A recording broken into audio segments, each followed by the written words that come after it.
All right, so you are a budding fiction author and you have heard all about lead magnets and how valuable they can be to send free traffic to your paid books so that you're getting your books in front of the right people who would be interested in buying it. But the question now is, what makes a good lead magnet? What do you need to include to make sure that it is a successful lead magnet? Because yes, there are some people who create lead magnets that don't actually help people get into their series because they just don't work and the audience isn't connecting with them, okay? So my name is Lisa Hill and I'm going to go through the things that need to be included to make a great lead magnet that will be successful in marketing your book for you. Stay tuned.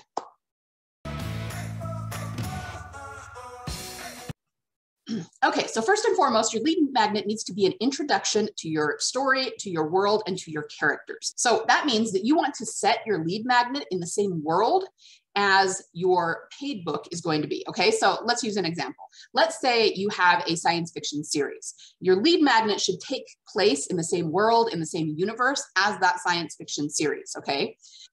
If at all possible, you should use the same character for the point of view character, meaning the main character in your lead magnet should be the same one that's going to be the main character in your main paid series. You don't absolutely have to do that 100% of the time, but it will work best to do that, okay? So I'm sure there are authors out there who have used other characters, side characters, maybe subplots, things like that for their lead magnet. And there are different, various genres that will work better for, and then other genres that it doesn't work as well for. But if you want to optimize your lead magnet, try to use the same characters as the main characters. Why? Because people, if it's well written, are going to fall in love with those characters and that world that is in your lead magnet, and they're going to want more of that. And if they're transitioning over to a different character or a different world, that's kind of going to turn them off to it. They're going to be like, nah, I really like the lead magnet, but if it's not more of that in the series, I'm good, and then they won't buy your series.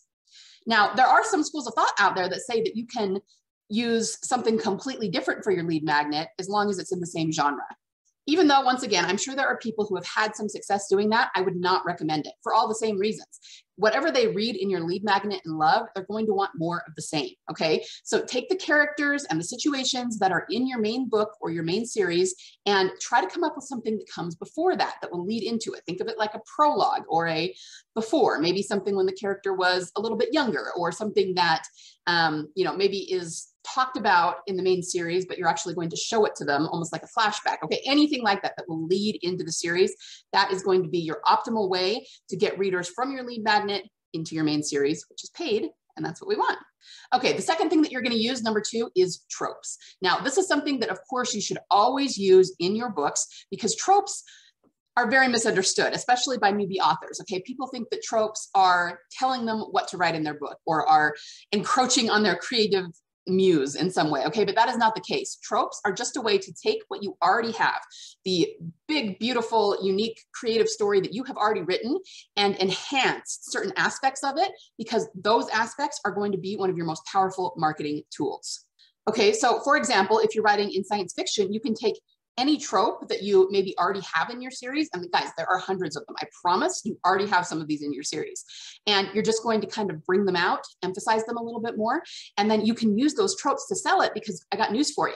When readers search for books, they search for tropes, even more than genre, and definitely more than author names or titles. They search for tropes, okay? So put those same tropes into your lead magnet.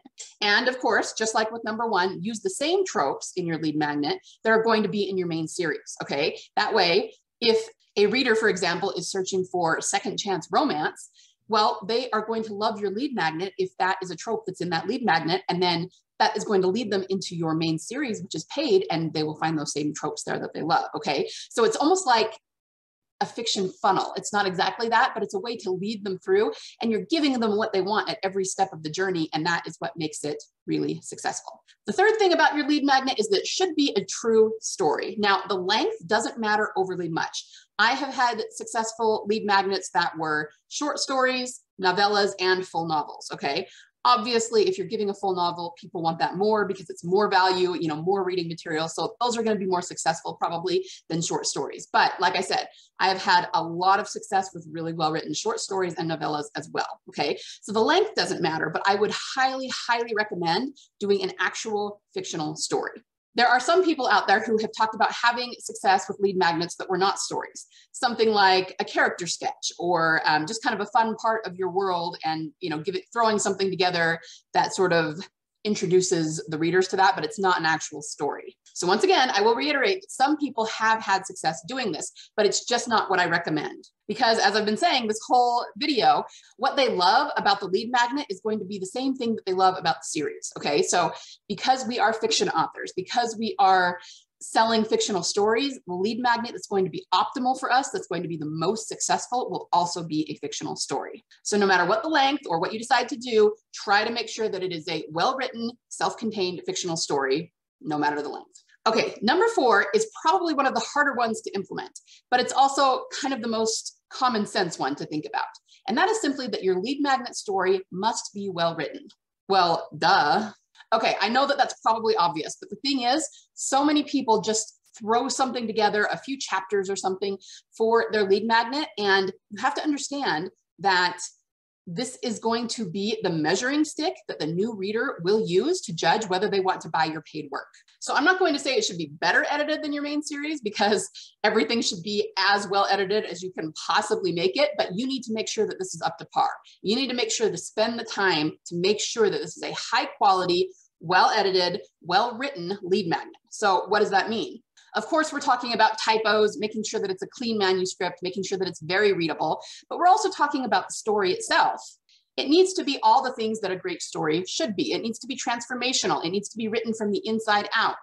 It needs to use the human template. Okay, these are all things that I teach inside my academy, and I teach them for any fiction that you are writing.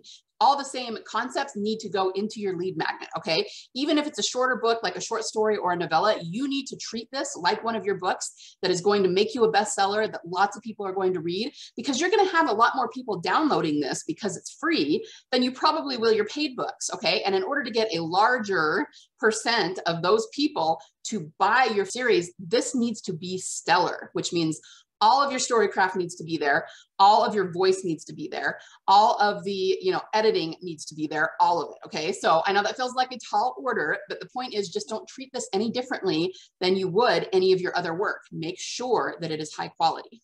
Would you like to experience an exact step-by-step process for how to drill down to the story you're telling and build out from there? More than that, would you like to effortlessly create more super fans, garner better reviews, and sell way more books than ever before? If you answered yes to any of those questions, you are in luck. There is a specific technique that will allow you to drill down to the emotional core of your story and write it from the inside out. 90% of authors who are writing and publishing today are not doing this. But we're talking about up-leveling your storytelling technique and making you a master storyteller. This works for pantsers and plotters alike. It works for any genre, any trope, any type of story, any type of character. This is going to be a 12-week mastermind. So if you are ready to become a master storyteller and create a foundation for your fiction business in 2022, this is the mastermind for you. I'm taking applications right now, and all the details are there. bit.ly/storyteller accelerator. And make sure and capitalize the S and the A, because that will make a difference. I cannot wait for a select few of you to learn this technique, because it will be a game changer for your fiction writing. Okay, the next one I kind of have already touched on, but you need to make sure that your story is self-contained.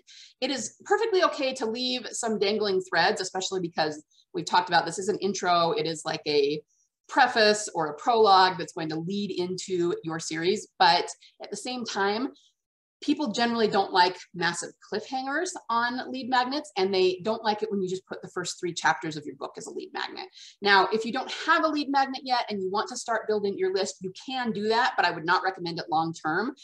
Your readers actually will probably complain about that. Okay, they want a self-contained story that they can read and love and not be compelled to buy something else, okay?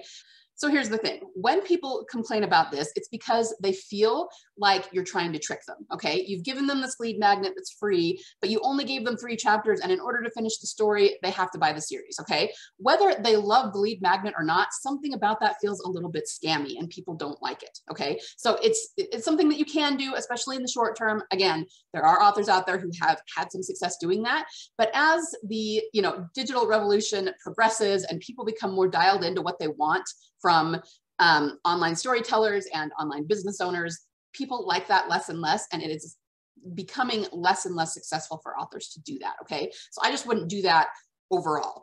If you write the story well, if you write it the right way, such as using the prolific author method, which is what I teach inside my academy, you will create a story that is self-contained so that there's not that scammy element. They literally will feel like they can read it and never have to buy anything else. The story is contained, it's finished, it's wonderful. But if you write it correctly, they will love it enough that when they find out there's more, there are more books about this character, there's another series set in this world, they will want to go get it, okay? Because they liked that story so much. So you can kind of see just the way that our brains work. If they get to the end of the story and they have a negative reaction to it, even if they love the story and they love the characters and they go, oh, you know, there was a cliffhanger and they're forcing me to buy the series. Even if they loved it because they had that negative reaction, they're less likely to go buy the series.